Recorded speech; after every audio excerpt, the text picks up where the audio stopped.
여야의 정치 고수들과 함께 뉴스의 미래를 예측해보는 시간입니다. 뉴스 게임 예측의 달인 두 분 모셨어요. 최재성 전 정무수석 그리고 국민의힘의 김성태 전 의원 어서 오십시오. 예, 안녕하세요. 참 파란만장했던 한 주가 지나갔습니다. 우여곡절 많았고 파란만장했고 아마 역사 교과서에 실릴 만한 한 주였던 것 같은데 그래도 경호처가 생각보다는 수월하게 길을 내주면서 수사관들에게 길을 내주면서 유혈 사태 없이 물리적 충돌 없이 끝난 건 그나마 참 다행이라는 생각이 들고요. 그 강성의 경호차장 김성훈 차장이 어떻게 나오느냐가 중요했는데 일선 직원들이 그 말을 안 들었다는 것 같아요. 그러면서 이제 김성훈 차장은 어떤 사람이냐 기자들이 막 취재를 하기 시작했는데 어제 그 SBS에서 이게 단독으로 나온 건데요. 굉장히 특이한 행보 하나가 포착이 됐습니다. 60주년 경호처 창립 기념일에 창립 기념 행사를 하는데 이 김성훈 경호차장이 대통령을 찬양하는 어떤 곡을 돈을 주고 작곡을 시켰다 그래요. 곡이 공개가 됐거든요. 한 대목 좀 듣고 올까요? 새로운 대한민국 위에서 하늘이 우리에게 보내주신 당연히 변하신 그 깊은 은혜 우리 모두가 축하해.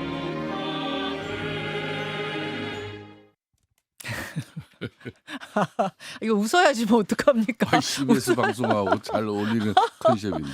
그러니까 이게 지금 가사가 잘 들리셨는지 모르겠네. 새로운 대한민국 위에서 하늘이 우리에게 보내주신 대통령이 태어나신 뜻깊은 오늘을 우리 모두가 축하해. 그러니까 이날은 윤 대통령의 생일날이었는데 경호처 창립기념 행사를 이날하고 맞췄대요.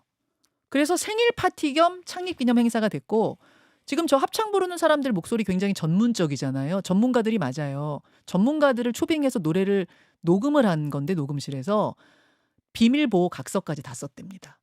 그리고 지금 대통령이라고 쓴 그 부분은 괄호 처리를 해놨다가 현장에서 여기다 대통령을 넣어서 해주세요라고 이렇게 얘기를 했다는 비하인드가 어제 보도가 됐어요. 지금 최수성님 표정 좀 잡아주세요. 어떻게 원래 좀 노래 일가견 있으신 분으로서 어떻게 들으셨습니까? 아니 저건 뭐 노래 일가견하고 뭔 상관이에요? 저 노래를 잘했냐 못했냐, 실력이 어땠냐 이거 평가하는 게 아니잖아요. 아니죠. 아니긴 하네요. 근데 그러네요. 그 예. 가로를 쳤다는 거 아니에요?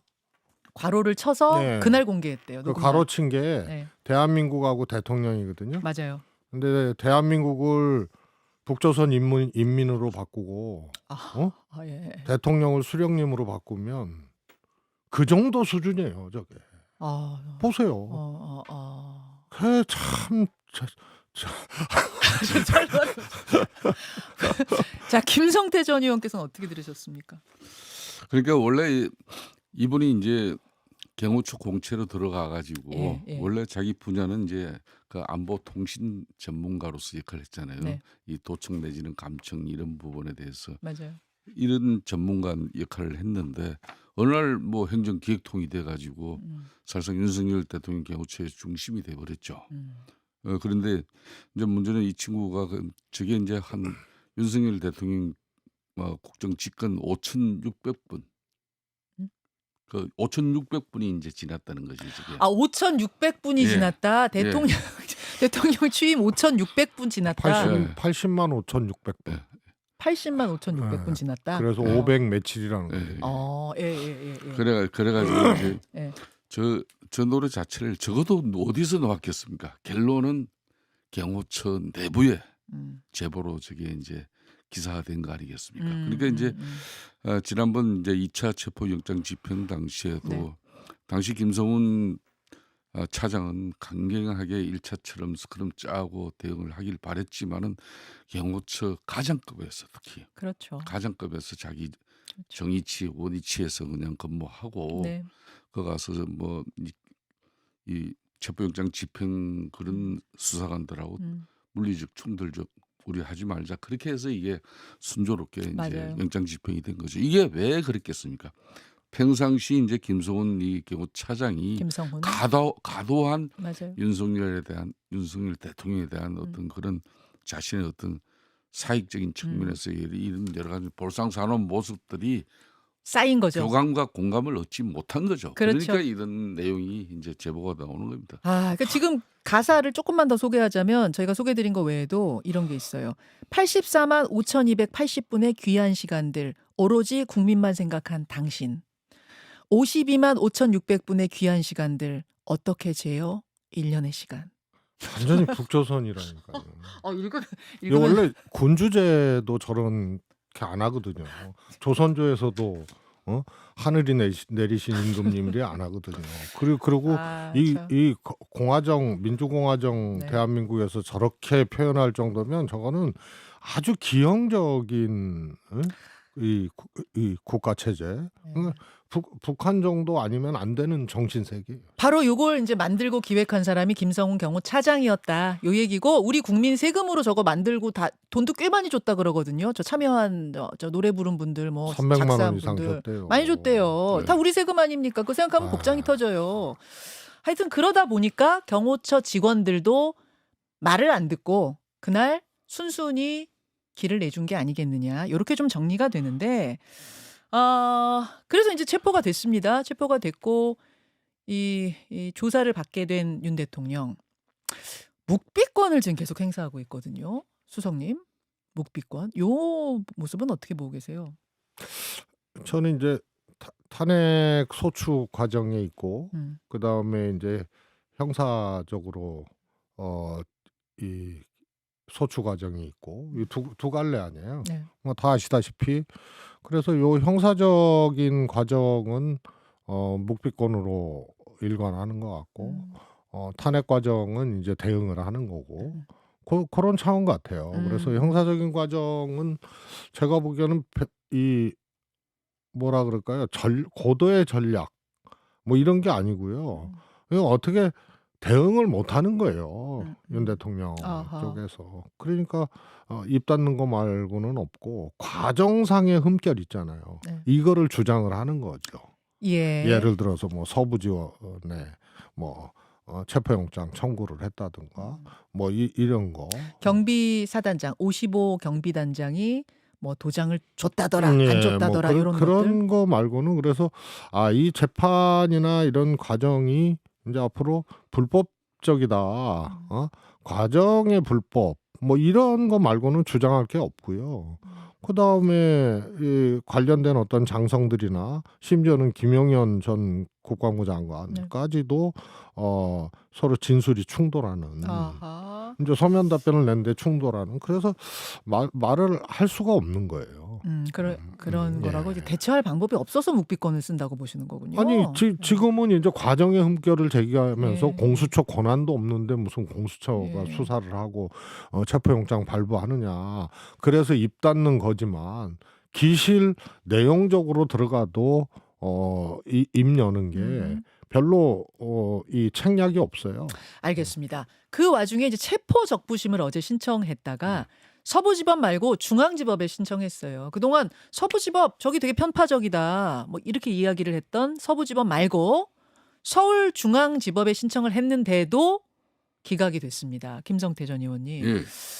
왜 이런 결국은 무리수가 된 거잖아요. 승부수를 던졌으나 무리수가 돼버린 이 체포 적부심 청구 어떻게 보셨습니까? 그러니까 석동현 변호사가 뭐 그 자체를 놓고 자신이 너무 섣불렀다 뭐 이런 뭐 좀 약간 분위기 입장도 나오고. 그렇습니까? 예, 그러니까 이제 참 이 승부수라기보다는 이제 근본적으로 이제 이 공수처 수사 자체를 갖다 불법 부당하고 위법적인 수사 기관에서 수사를 했고 그렇게 해서 발부받은 영장으로 가지고 자신이 지금 이진이 구속되고 구금되고 있는 그런 상황이다. 이걸 국민들에게 그동안 많이 특히 우리 보수 우파 진영에 알렸고 예. 이게 일정 부분 어느 정도 먹혔고 예. 그런 측면에서 이제 그런 부당한 수사라고 규정진 이 수사에 저항하는 방식은 하나의 수단으로서 이제 방어권 행사가 이루어지는데 이게 이제 묵비권 행사죠. 예. 근데 이 묵비권 행사로서 이제 이 문제가 다 뭐 웬만큼 바로 뭐 구속영장까지 이제 발부되고 바로 그냥 뭐 기소돼 가지고 이제 재판으로 가느냐면 그 과정이 시간들이 앞으로 많이 남아 있어요. 그렇기 때문에 이제 이 지금 현재 체포영장 이의신청이 이게 뭐 기각당했다는 것은 그동안 이제 서부지법의 영장 청구를 통해 가지고 영장을 집행한 이 부분의 부당한 부분에 대해서 자신들이 그렇게 중앙지법 관할지법의 판단을 구하자.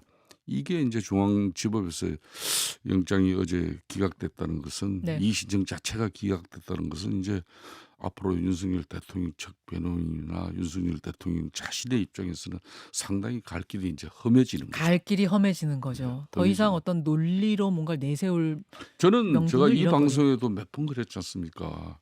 진작에 일정 부분 이 수사에 대한 제3의 장소나 서면 조사를 통한다든지 일정 부분 대통령으로서 할 도리 그냥 예.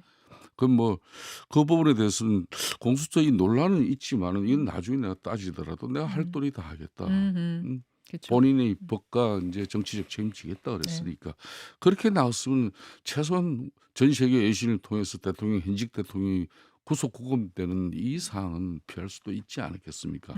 그렇기 때문에 저는 지금도 윤석열 대통령 측 변호인이나 핵심 측근 세력들이 예. 어떤 경우든 이제 예. 윤석열 대통령을 계속 설득해야 됩니다. 아하. 윤석열 대통령의 그 강고한 입장이 예. 더군다나 지금 현재 아주 심해 고도에 혼자서 있는 그런 조각배에 올라타 있는 사람인데 조각배. 예? 그 조각배에서 무슨 자신이 그런 올바른 판단과 또 항의를 할 수 있겠습니까? 이런 때 가까운 측근 세력 그 지금 대통령 변호인 측 이런 분들이 윤석열 대통령에게 올바른 판단을 방향을 이끌어줘야죠. 그분들이 올바른 판단을 해서 이끌어줘야 하는데 지금 안 하고 있다. 오히려 나쁜 쪽으로 이끌고 그 있다. 대려 정치권에서는 대려 뭐 한남동 관저 앞에 가가지고 예.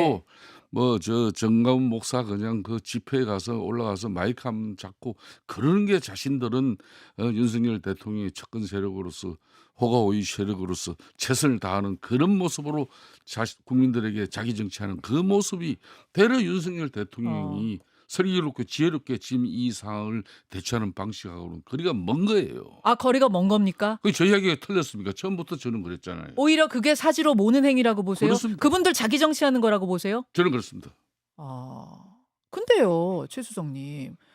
근데 지지율은 지금 그렇게 안 나오고 있거든요. 한번 그 보겠습니다. 이 지지율요. 예. 제가 할 말이 있는데요. 예. 지지율도 딱 두 가지입니다. 다른 거 아니에요. 음. 이거는 정말 반대 급부고 또 이재명 민주당 대표 중심의 그런 쉽게 말하면 조정 필터링이 제대로 작동되지 않고 있는 민주당 이재명 대표 그 지도 라인과 그 측근 가신 그룹들의 이 탄핵 정부에 대처하는 그 방식과 어허. 또 인식 어. 이 자체가 근본적으로 국민의 마음을 잃지 못하는 거예요. 아, 민주당이 국민의 마음을 잃지 못해서 민주당이 마이너스가 된 거지 국민의힘이 플러스가 된 게 아니다 그 말씀이신 거예요? 당연하죠. 국민의 힘이 아니 왜 최수석한테 물어보셨는데? 자, 그러면 도표를 그 보고 맞아요. 최수성한테 물어보세요. 자, 도표를 보고 나서 최수성님 마이크 드릴게요. 도표 한번 보겠습니다.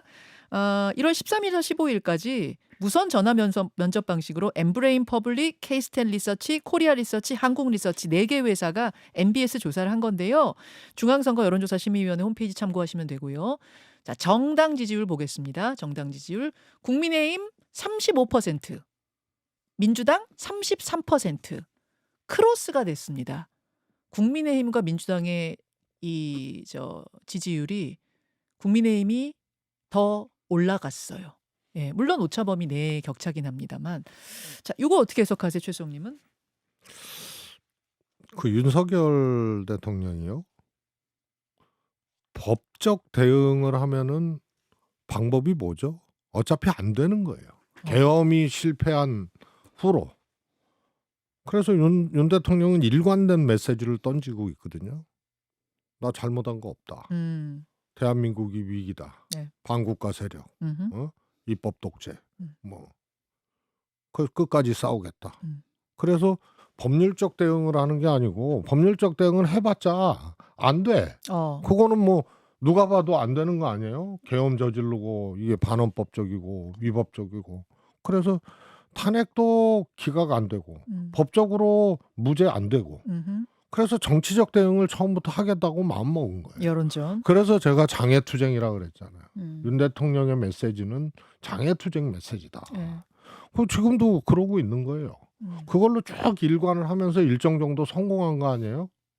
아, 그러면은 김성태 의원께서는 민주당이 마음을 얻지 못하고 있는 그 부분이 저 지지율에 반영된 거다 하셨는데 최실수님은 그게 아니라 윤 대통령의 여론전이 먹히고 있는 거다 이렇게 보시는 거예요? 아니 일단은 윤 대통령의 입장과 논리를 따르거나 수호하잖아요. 국민의힘이 예. 그리고 이제 박근혜 탄핵의 이제 학습 효과, 기억이라는 게 이 탄핵되면 바로 대선이네.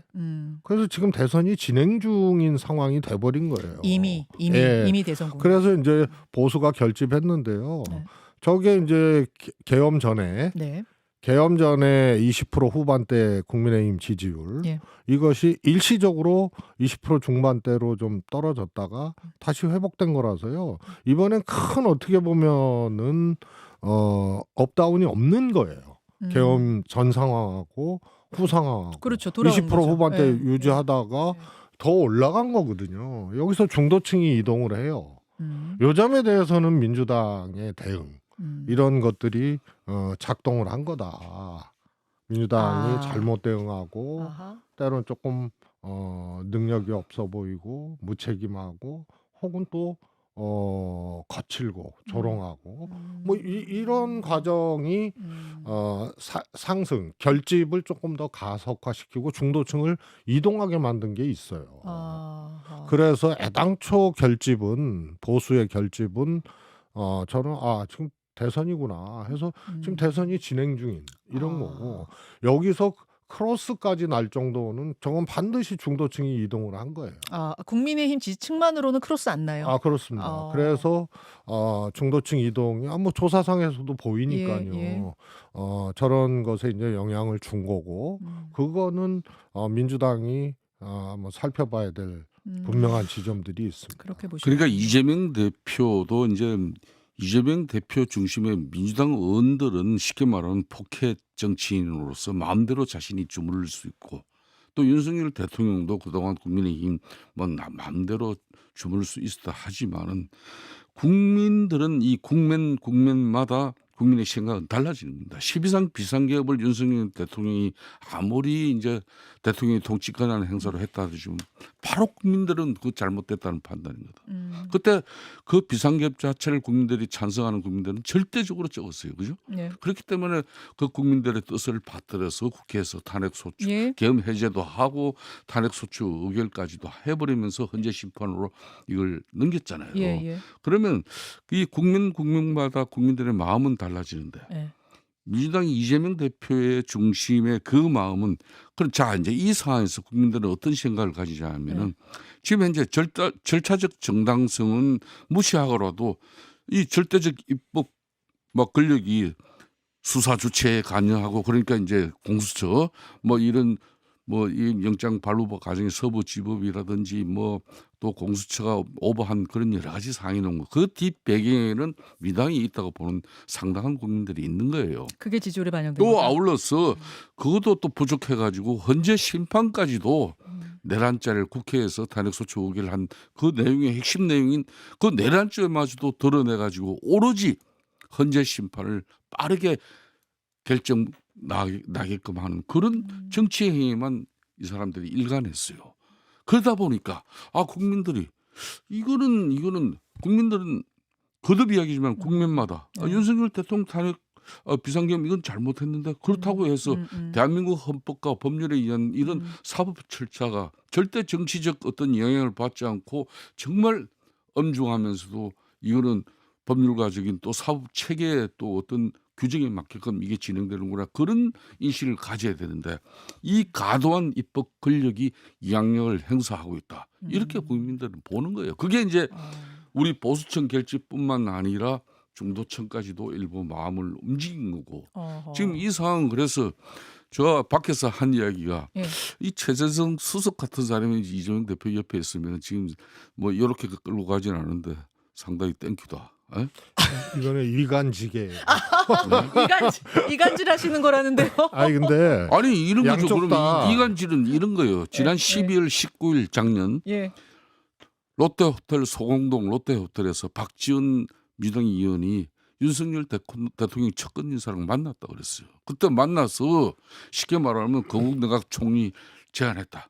그 자리를 탁자를 탁 치면서 일었었다. 그걸 전라도 강주 지역에서 뭐 방송하고 인터뷰를 통해서 까버렸잖아요. 예, 그죠? 예. 제가 이제 이 방송에서도 그랬지만 그게 이간질이에요. 그게 그럼 윤석열 대통령 측근 누군지 그걸 우리 보수 우파 진영에도 그 실체적 사실을 알아야 되잖아요. 아니, 이 그거보다 탄핵이- 더하죠. 당사자를 앞에 탄핵 놓고 소추 의결이 직접 자, 이거 이간지게. 마무리하겠습니다. 보는 게 이간질이에요. 보는 게 네. 이간질이에요. 이간질이란 무엇인가로 주제가 양- 넘어가는 것 같아서 정리하고 그 예, 이야기는. 양쪽 다 이제 숙제가 생긴 거예요. 국민의힘은 저는 대선 51대 49라고 보는데 그 게임이 돼버렸다 이렇게 보는데 51대 49 게임이 이번 대선에도 작동할 거라고 보세요? 예 일단은요 어, 지난번에도 예. 사실 문재인 그때 박근혜 대통령 예. 탄핵으로 조기돼서 예. 문재인 대통령이 획득한 표보다 네. 사실 홍준표, 유승민, 안철수 합친 표가 훨씬 더 많았어요. 맞아요. 심상정 후보 거 합쳐도 52대 47이야. 예, 맞아요. 맞아요. 그 다음에 더 거슬러 올라가도 마찬가지거든요. 그래서 그건 왜 그래요? 그때는 지금보다 훨씬 더 국민들이 박근혜 대통령 탄핵해야 된다라고 똘똘 뭉치고 여당조차도 똘똘 뭉쳐서 탄핵을 같이 했는데도 조기 대선에서는 왜 그렇게 저는 이제 정치적으로 집단적 유목민이 발생을 했다.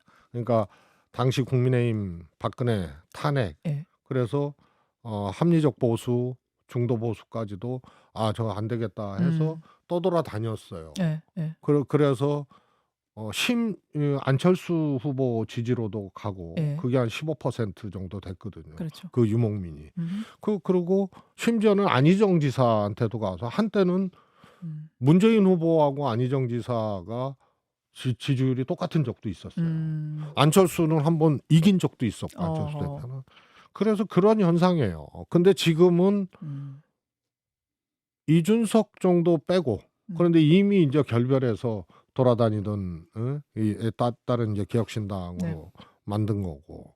그러니까 보수가 지금은 국민의힘 한 명이에요. 하나예요. 아. 그러니까 이게 분산될 수 있는 다른 정치적인 둥지들이 없는 거예요. 아. 그러니까 그럼- 저 결집된 게 예, 예.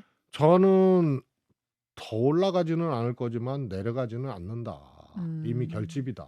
음. 이렇게 보고요. 중도층은 아니 개엄한 윤석열 또 극우적인 논리에 올라탄 윤석열 이것만 가지고 확장을 할 수 있겠느냐 국민의힘이 불가능하죠. 그러면 49 되는 거예요. 민주당도 이번에 중도층이 이동한 거를 굉장히 중대하게 봐야 돼요. 중요하게 봐야 돼요. 그래서 민주당이 이번 계엄 탄핵 국면에서 민주당이 보여준 모습 이런 것들이 책임 있거나 능력 있거나 겸허하거나 이게 아니고 이재명 대표가 소위 말해서 체포동의안 그때 국회에서 막 가결되고 네. 이쯤에는 수세적이고 탄압 받는다 뭐 이렇게 주장할 수 있는 국면 아니에요. 근데 지금 수세적이 아니거든요. 그렇죠. 그래서 갑처럼 느껴지게 하는 거 이거 굉장히 금지해야 될 건데 이런 장면들이 연이어서 나왔었어요. 근데 강성 지지층에선 그렇게 하면 시원하다 하잖아요, 사실. 그리고 이미 환호하고. 이제 중원의 싸움, 중도의 싸움이 이제는 중도 된 싸움이다. 거거든요. 양쪽 다. 지표성으로 그렇게 나타나고 더 한계는 근본적 한계는 국민의힘이 더 있다.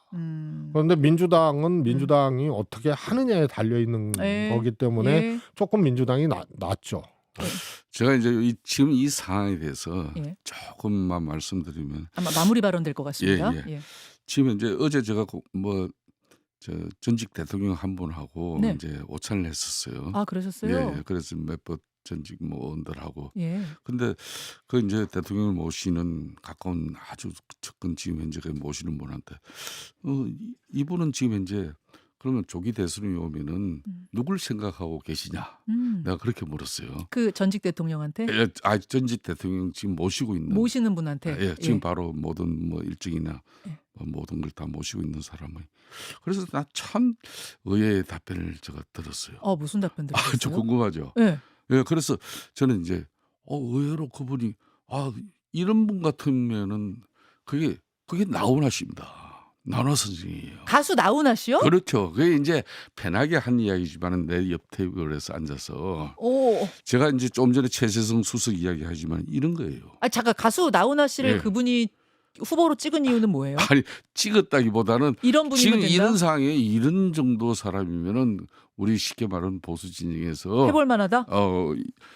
그렇게 이제 가볍게 하는 이야기겠죠.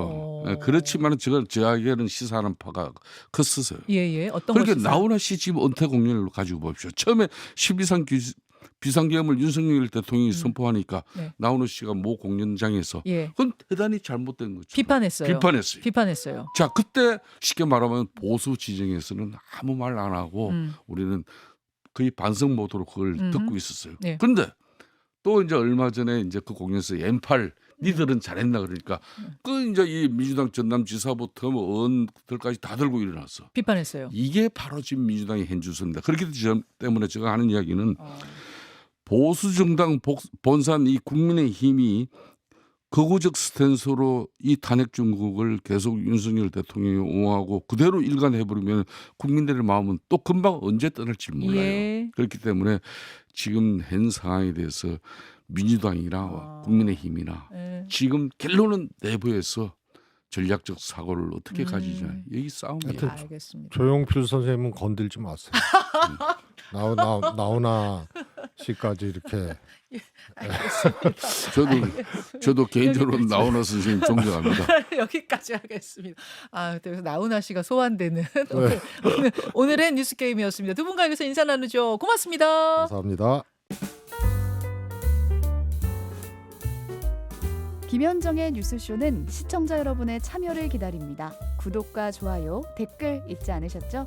알림 설정을 해두시면 평일 아침 7시 10분 실시간 라이브도 참여하실 수 있습니다.